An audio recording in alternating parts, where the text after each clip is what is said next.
On va commencer ce journal par le mini-sommet de Luanda sur la paix et la sécurité à l'est de la RDC. Quelques 15 résolutions ont été prises par les chefs d'État, notamment la cessation des hostilités à partir de 18h de ce vendredi et le repli du M23 dans ses positions initiales. Et la crise interinstitutionnelle s'exacerbe de plus en plus dans le Sud Kivu. L'Assemblée provinciale a destitué le gouverneur de province Théo Ngouabidje lors d'une plénière tenue en dehors de ses locaux. Pour l'exécutif provincial qui conteste la décision, il s'agit d'une mascarade.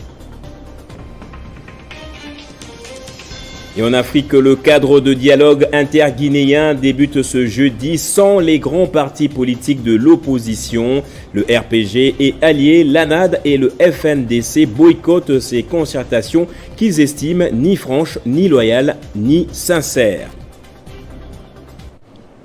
Très heureux de vous retrouver à la présentation de cette édition du journal à la une de l'actualité. Les M23 ont jusqu'à 18h de ce vendredi pour cesser les hostilités et se replier dans leur position initiale, faute de quoi ils auront affaire à la force régionale de l'EAC. Ainsi en ont décidé les chefs d'État lors du mini-sommet tenu hier à Luanda. Le mouvement rebelle devra par la suite être désarmé et cantonné en territoire congolais sous le contrôle des FARDC.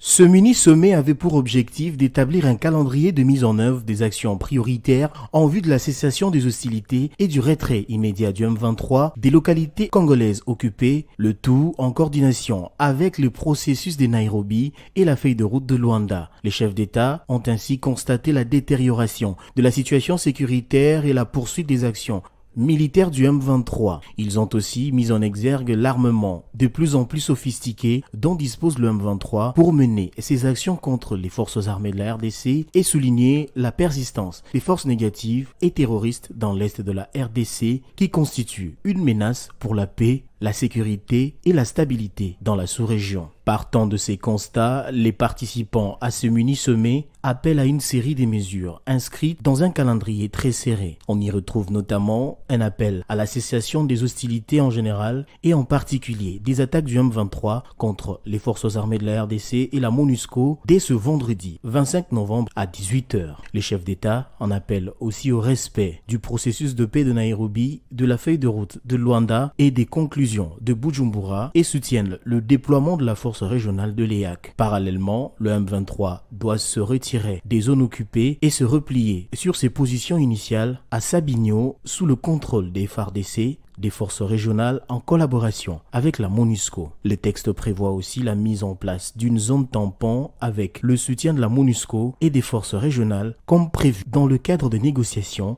des chefs d'état-major de l'EAC du 8 novembre 2022. Le texte prévoit encore que si le M23 refuse de se désengager et de libérer les territoires qu'il occupe actuellement, les chefs d'État de l'EAC instruiront la force régionale à faire usage de la force pour les pousser à se soumettre. Le mini-sommet de Luanda évoque aussi la fin des soutiens politico-militaires au M23 et à tous les groupes armés locaux ou étrangers qui opèrent dans l'est de la République démocratique du Congo.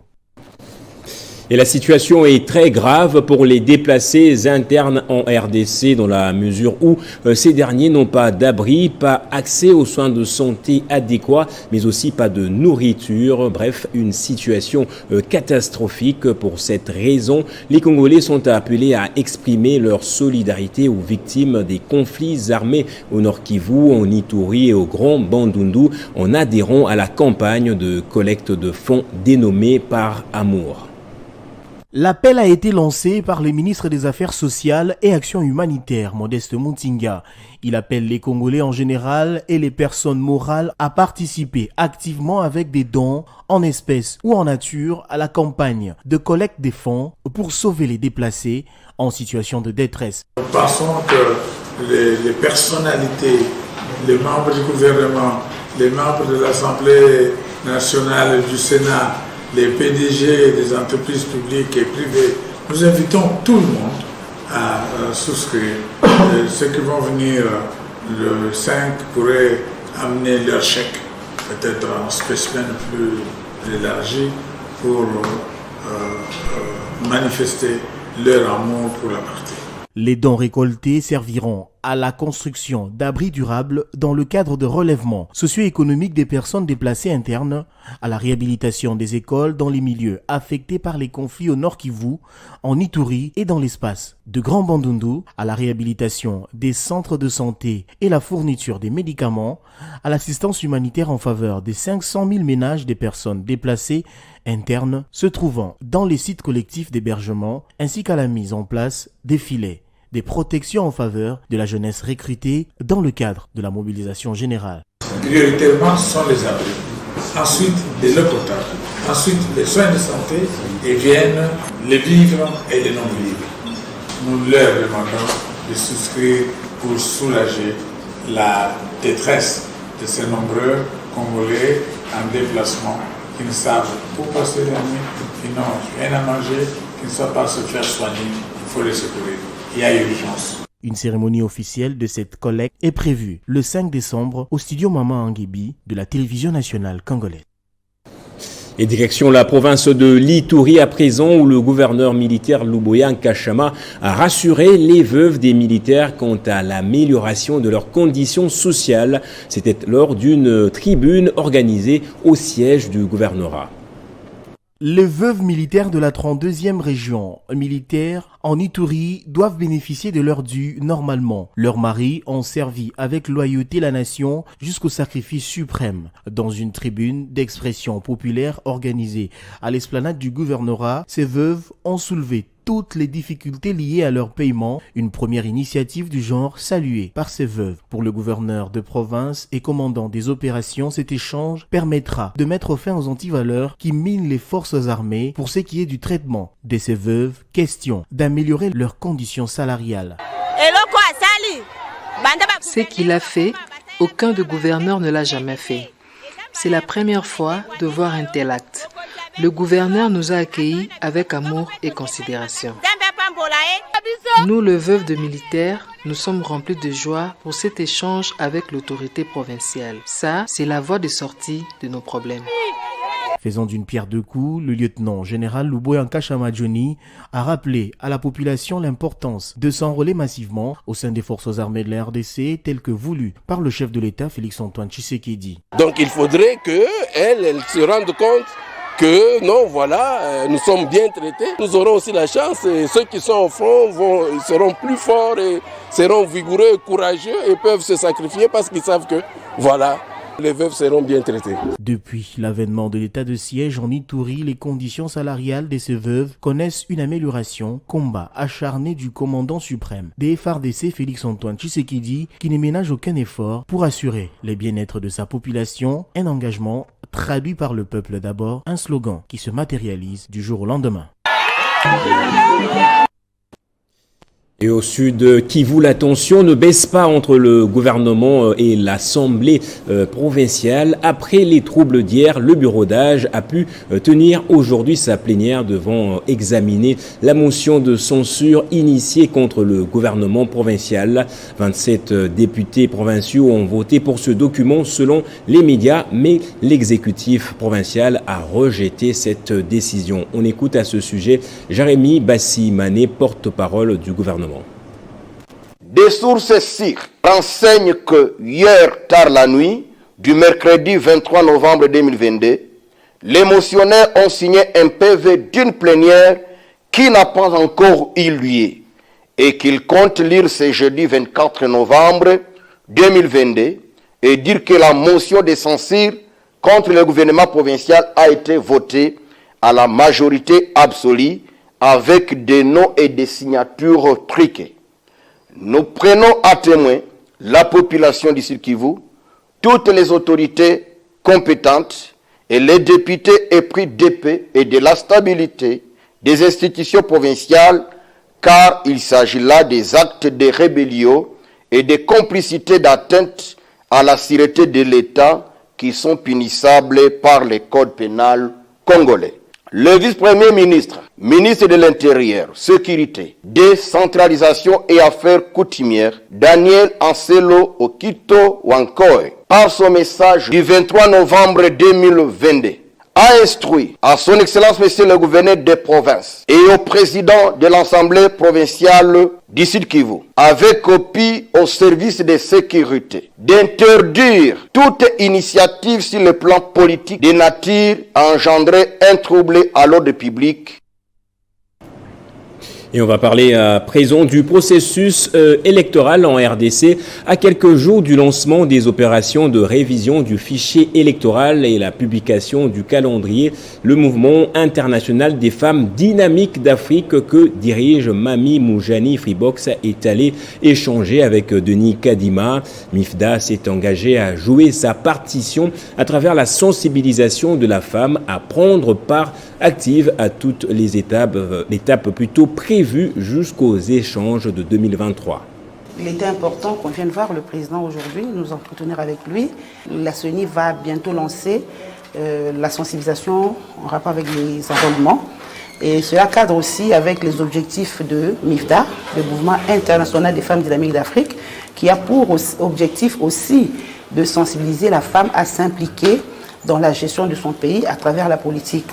Donc il est important que nous puissions, avec la CENI, voir de quelle manière sensibiliser cette femme pour qu'elle soit aussi partie prenante dans cette sensibilisation. Et surtout que les femmes, vous savez que les femmes, c'est la majorité de la population, il n'est pas concevable qu'on puisse aligner nos femmes MIFDA, mais que les femmes ne puissent pas participer à l'enrôlement pour ne pas voter. Oui, on est vraiment très satisfait et surtout, il nous a parlé de l'application, de l'application mise en place pour faciliter les enregistrements déjà en ligne avec les codes QR qui sera mis en place pour faciliter vraiment, pour que les choses aillent vraiment très très vite. Oui, tout à fait. Donc nous sommes vraiment convaincus qu'il y aura bel et bien les élections en 2023. Et dès que nous sortons d'ici, nous allons vite sensibiliser nos membres, sensibiliser toutes les femmes à pouvoir déjà penser à aller s'enrôler au moment venu. Et en santé, clôture ce mercredi à Chikapa de la session de formation sur la santé sexuelle et reproductive à l'intention des acteurs de la société civile de la province du Kasaï. Les assises de 3 jours qui ont porté notamment sur la vulgarisation du protocole de Maputo auprès des prestataires de santé. Au terme de cette session de renforcement des capacités des acteurs de la société civile et des prestataires en santé sur les droits à la santé sexuelle et reproductive, le diagnostic a été aussi fait concernant la mortalité maternelle due aux avortements clandestins dans la province du Kasaï. Cette formation va permettre à nos prestataires de pouvoir vulgariser, sensibiliser sur les avortements. Selon les partenaires techniques et financiers AIPAS, qui a appuyé ces assises, certaines formations sanitaires de la ville de Chikapa notamment pourront sous peu offrir des soins de qualité en matière de la santé sexuelle et reproductive. Les formations sanitaires ciblées qui ont aussi bénéficié d'un kit de démarrage des services vont offrir d'ici 6 mois le soin de qualité en matière de santé sexuelle et reproductive. Pour les prestataires outillés ces jours, la vulgarisation du protocole de Maputo doit se poursuivre. Il a formé les magistrats, il a formé la communauté, qu'il forme aussi au niveau de l'inspection et la DPS, qu'il multiplie des efforts. La remise des brevets aux participants a sanctionné cette session de renforcement des capacités. On passe à l'actualité en Afrique. À présent, le dialogue interguinéen a débuté ce jeudi, mais le Forum des forces sociales de Guinée est resté fidèle à sa position d'abstinence. Tous les acteurs politiques de l'opposition aussi sont absents à ce dialogue que la plupart d'entre eux taxent publiquement de simulacre.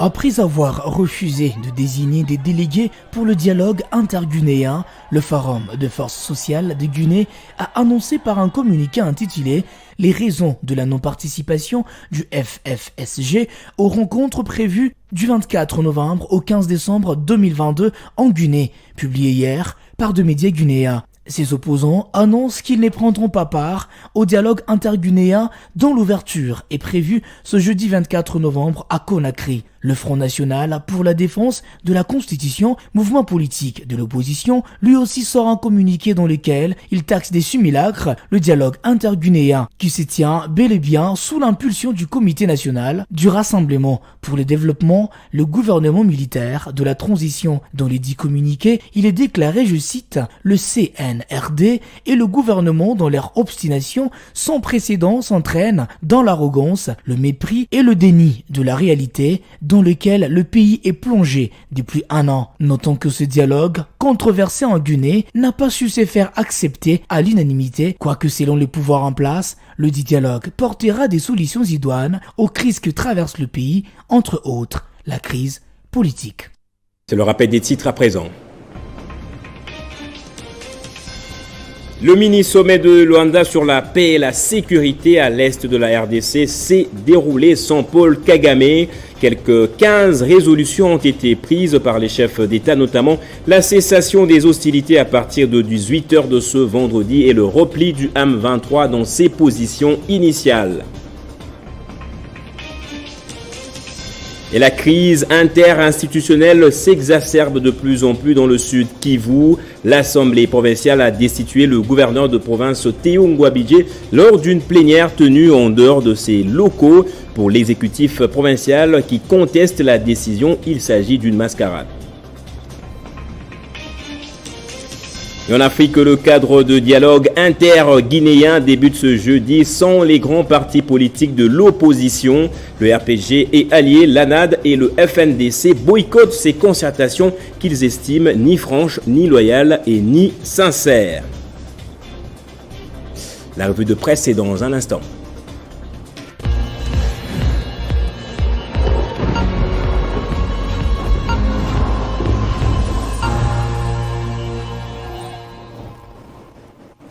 Christian Kalonji va me rejoindre pour la lecture des journaux parus ce jeudi. Christian fait son entrée de l'autre côté du studio. Bonjour et bienvenue à vous, Christian. Bonjour Gaëtan, bonjour à tous ceux qui nous suivent depuis Tripoli, en Afrique du Nord, grâce à Télé 5 ans. À la une de votre revue de presse, le mini-sommet de Luanda débouche sur plusieurs résolutions. Bien évidemment, Gaëtan, les rebelles du M23 sont donc sommés de cesser des attaques contre les forces armées de la République démocratique du Congo et la MONUSCO à partir du vendredi 25 novembre et de se retirer des positions qu'il occupe, pointe télé50.cd, comme vous pouvez le voir en illustration. C'est ce qui ressort justement du mini-sommet de Luanda qui s'est essentiellement, Gaëtan, penché sur la question de l'Est de la République démocratique du Congo, marquée, vous le savez, par la résurgence du M23, soutenue par le Rwanda. Je cite Gaëtan, si le M23 ne se retire pas, les chefs d'État de l'EAC pourront donc autoriser l'usage de la force, Gaëtan, annonce les participants à ce sommet dans le communiqué final rapporté ici par télé50.cd, opinion.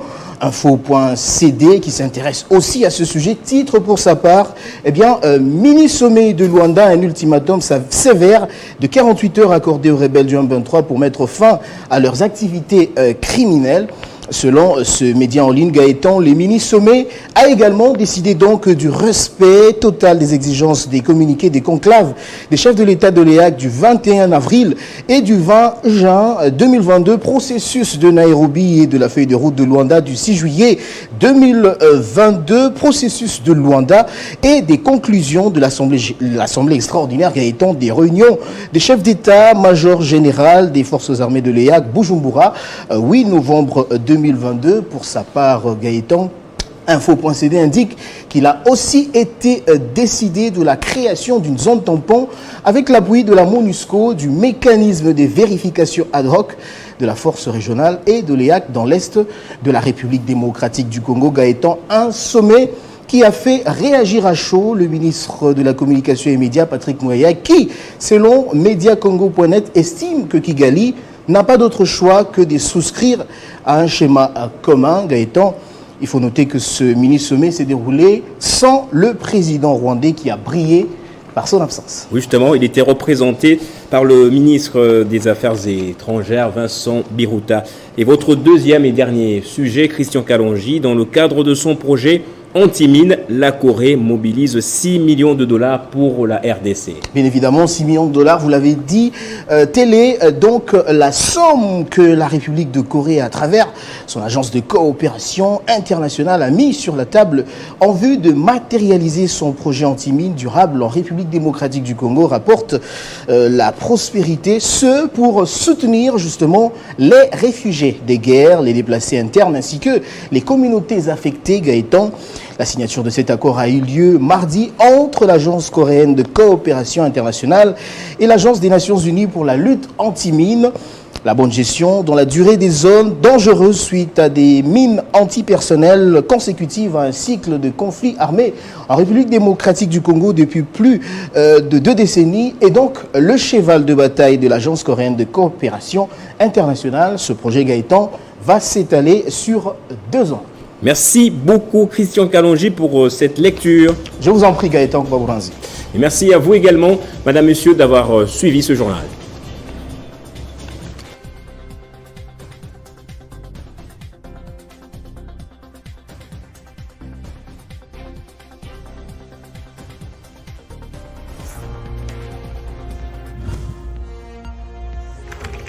L'actualité reste en continu.